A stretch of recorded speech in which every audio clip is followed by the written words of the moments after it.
இன்னைக்கு நம்ம சேனலில் பார்த்தீங்கன்னா பன்னீர் கிரேவி தாங்க செய்ய போகிறோம். சப்பாத்தி பூரிக்கலாம் சூப்பரான ஒரு காம்பினேஷன் இது. எப்படி செய்யுதுன்னு இப்போ பார்ப்போம். ஃபஸ்ட்டு கடாயில் கொஞ்சமாக எண்ணெய் சேர்த்துக்கோங்க. இது வந்து நம்ம பன்னீரை ஃப்ரை பண்ணி எடுத்துக்கலாம். இப்போ வந்து பன்னீரை ஃப்ரை பண்ணிக்கலாம். மிதமான சூட்டில் ஃப்ரை பண்ணிக்கோங்க, ரொம்ப ஹைட்டில் வைக்க வேண்டாம். இது நல்லா கொஞ்சம் ப்ரௌன் கலர் வர வரைக்கும் நல்லா ஃப்ரை பண்ணி எடுத்துக்கலாம். இது வந்து பன்னீர் நான் வீட்டிலே செஞ்சது, அதனால இதை அப்படியே சேர்த்துக்கோங்க. நீங்கள் கடையில் வைக்கிறது எதுவாக இருந்தாலும் நீங்கள் சேர்த்துக்கலாம். இப்போ இந்த மாதிரி ஃப்ரை பண்ணி எடுத்துக்கலாம். அந்த ஸ்டீலில் வந்து வடியில் ஒட்டுச்சு, அதனால நான் ஸ்டிக்கில் மாற்றி இந்த மாதிரி வறுத்து எடுத்துக்கலாம். நெக்ஸ்ட் இப்போது பன்னீர் செய்ய ஆரம்பிச்சிடலாம். கிரேவி கொஞ்சம் எண்ணெய் ஊற்றிருக்கோம் இல்லையா, அதில் இன்னும் கொஞ்சம் எண்ணெய் சேர்த்துக்கிறேன்.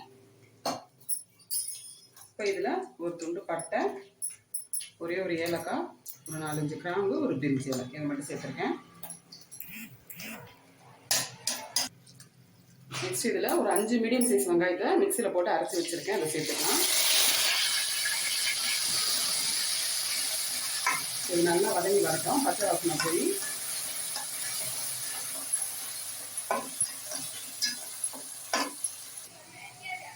இப்போ வெங்காயம் நல்லா வதங்கிடுச்சு பாருங்கள், பச்சை வாசனைலாம் போயிடுச்சு. இப்போ தக்காளியும் அரைச்சி சேர்த்துருக்கேன். ஒரு 4 தக்காளி எடுத்துருக்கேன் மீடியம் சைஸு.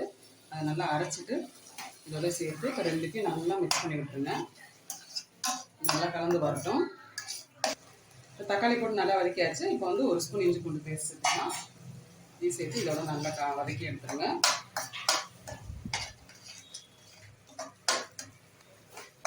இஞ்சி பூண்டு பேஸ்ட்லாம் போட்டு நல்லா வதக்கியாச்சு. நெக்ஸ்ட் இதெல்லாம் மசாலாலாம் சேர்த்துக்கலாம்.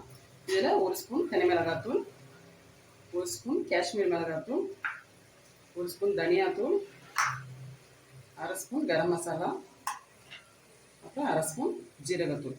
இதெல்லாத்தையும் சேர்த்து நல்லா இதோடய கலந்து விட்டுருங்க. இப்போ இதில் தேவையான உப்பு சேர்த்துக்கலாம். சேர்த்துட்டு ஒரு வாட்டி நல்லா கலந்துட்டு கொஞ்சமாக தண்ணியும் சேர்த்துக்கலாம். இப்போ இது நல்லா கொதிச்சு வரட்டும். இப்போ வந்து நெக்ஸ்ட்டு நம்ம அந்த கொதிச்சு வரதுக்குள்ளாரையும் ஒரு முந்திரி பேஸ்ட் அரைச்சிக்கலாம். இதில் ஒரு 20 முந்திரி சேர்த்துருக்கேன், 1 ஸ்பூன் கசகசா சேர்த்துருக்கேன். இப்போ இதை மிக்ஸி ஜாரில் போட்டு நல்லா பேஸ்ட்டாக அரைச்சி எடுத்துக்கலாம். ஃபஸ்ட்டு இதை அரைச்சிட்டு அப்புறம் தண்ணி சேர்த்து அரைச்சிக்கலாம். நெக்ஸ்ட் இப்போது அரைச்ச முந்திரி பேஸ்ட்டை வந்து சேர்த்துக்கலாம். அது கூட கொஞ்சமாக தண்ணி சேர்த்துக்கிறேன். சேர்த்து அதை நல்லா கலந்துருங்க.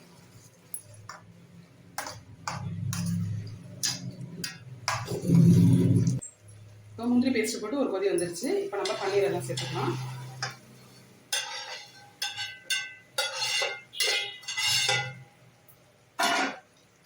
சேர்த்து இதை அப்படியே கலந்து விட்டுருங்க.